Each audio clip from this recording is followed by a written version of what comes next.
बंधुओं, जय श्री गणेश। ओम नमः शिवाय। हर हर शंभु। क्या आज भारत में नजर आएगा चंद्र ग्रहण? यहाँ जाने टाइमिंग, सूतक समेत अन्य सटीक जानकारियाँ। Lunar eclipse will be visible in India. साल का आखिरी चंद्र ग्रहण शरद पूर्णिमा पर लगेगा। जाने क्या आंशिक चंद्र ग्रहण भारत में नजर आएगा या नहीं, व अन्य जानकारियाँ। चंद्र ग्रहण एक ऐसी खगोलीय घटना है जिसने हमेशा बच्चों, बुजुर्गों और सभी उम्र के लोगों का ध्यान खींचा है। चंद्र ग्रहण तब होता है जब पृथ्वी सीधे सूर्य और चंद्रमा के बीच से गुजरती है, जिससे पृथ्वी की छाया चंद्रमा की सतह पर पड़ती है। ध्यान रहे कि चंद्र ग्रहण केवल पूर्णिमा के दिन ही हो सकता है। इस साल शरद पूर्णिमा पर चंद्र ग्रहण लग रहा है।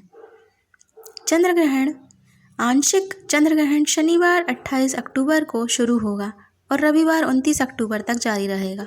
चंद्रमा 28 अक्टूबर को पृथ्वी की छाया में आएगा और रविवार तड़के यह उपछाया क्षेत्र में प्रवेश करेगा।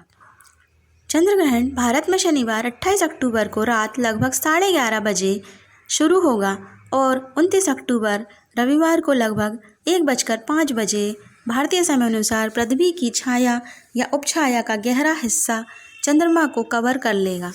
भारत में चंद्र ग्रहण सुबह 1:05 बजे शुरू होगा और 2:22 बजे समाप्त होगा।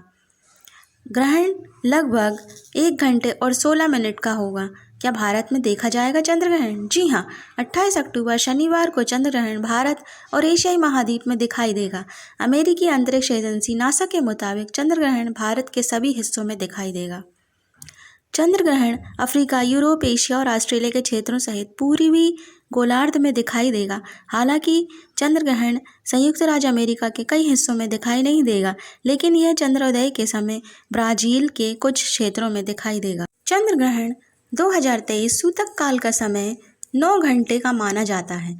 यह शनिवार 28 अक्टूबर को शाम 2:52 से शुरू होगा और 29 अक्टूबर रविवार को 2:22 पर समाप्त होगा। पूर्णिमा तिथि कब से कब तक रहेगी, आइए जान लेते हैं। पूर्णिमा तिथि शनिवार 28 अक्टूबर को सुबह 4:17 से शुरू होगी और रविवार 29 अक्टूबर को सुबह 1:53 पर समाप्त होगी। चंद्र ग्रहण के साये में मनेगी शरद पूर्णिमा। जाने पूजा का समय, खीर कैसे और कब रखें, समस्त जानकारियाँ यहाँ प्रदान करने जा रहे हैं। इस पूर्णिमा में चंद्रमा अपनी 16 कक्षाओं से युक्त होता है। इसके अलावा इसी पूर्णिमा पर भगवान कृष्ण ने ब्रजमंडल में गोपियों के साथ रासलीला की थी, इसलिए इसे रास पूर्णिमा भी कहते हैं।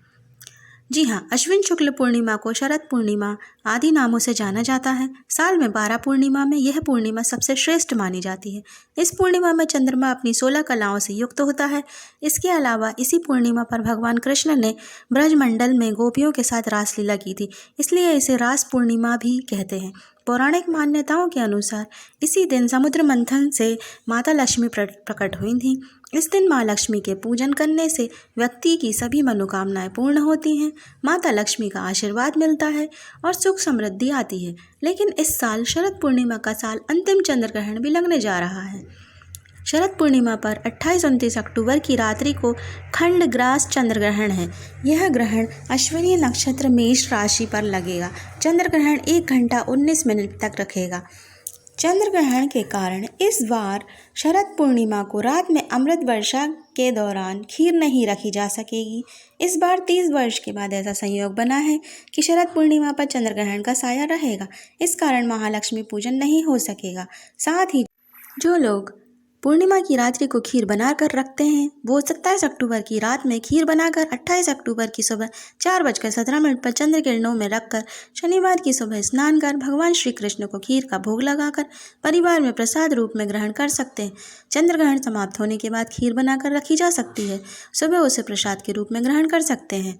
ग्रहण के दौरान लोग चंद्रदेव के मंत्रों का जाप करें। सूतक काल आरंभ होने से पहले खाने पीने की चीज़ों में तुलसी के पत्ते या कुछ डाल सकते हैं। शरद पूर्णिमा की पूजा इस साल सूतक काल से पहले ही कर लेना चाहिए। ग्रहण के दौरान मंत्रों के जाप का विशेष महत्व होता है। आइए अब जान लेते हैं शरद पूर्णिमा पूजा विधि।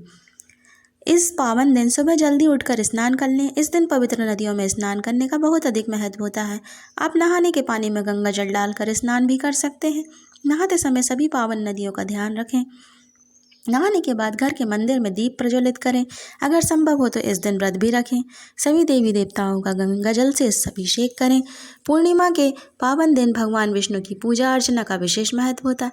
इस दिन विष्णु भगवान के साथ माता लक्ष्मी की पूजा अर्चना भी करें। भगवान विष्णु को भोग लगाएं। भगवान विष्णु के इस भोग में तुलसी को भी शामिल कर लें। इसके बाद धार्मिक मान्यताओं के अनुसार तुलसी के बिना भगवान विष्णु भोग स्वीकार नहीं करते हैं। बात का ध्यान रखें और भगवान को सिर्फ सात्विक चीज़ों का भोग लगाया जाता है। भगवान विष्णु और माता लक्ष्मी की आरती करें। इस पावन दिन भगवान विष्णु और माता लक्ष्मी का अधिक से अधिक ध्यान रखें। इस दिन ज़रूरतमंद लोगों की मदद करें। अगर आपके घर के आसपास गाय है तो गाय को भोजन जरूर कराएं। गाय का भोजन कराने से कई तरह के दोषों से मुक्ति मिल जाती है। 28 अक्टूबर को शाम को 4:05 से सूतक काल लग जाएगा। उससे पहले ही ये आप पूजा कर लें। बंधुओं, शरद पूर्णिमा का व्रत करने और विष्णु और लक्ष्मी जी की पूजा करने से घर में सुख शांति संपत्ति की हमेशा बनी रहती है। इसलिए हम आपसे प्रार्थना करते हैं कि यदि आपको ये वीडियो पसंद आया हो तो प्लीज़ लाइक कर दीजिए। चैनल पर नए हो तो सब्सक्राइब कर दीजिए। बने रहिए ऐसे ही अच्छे वीडियो देखने के लिए मेरे साथ।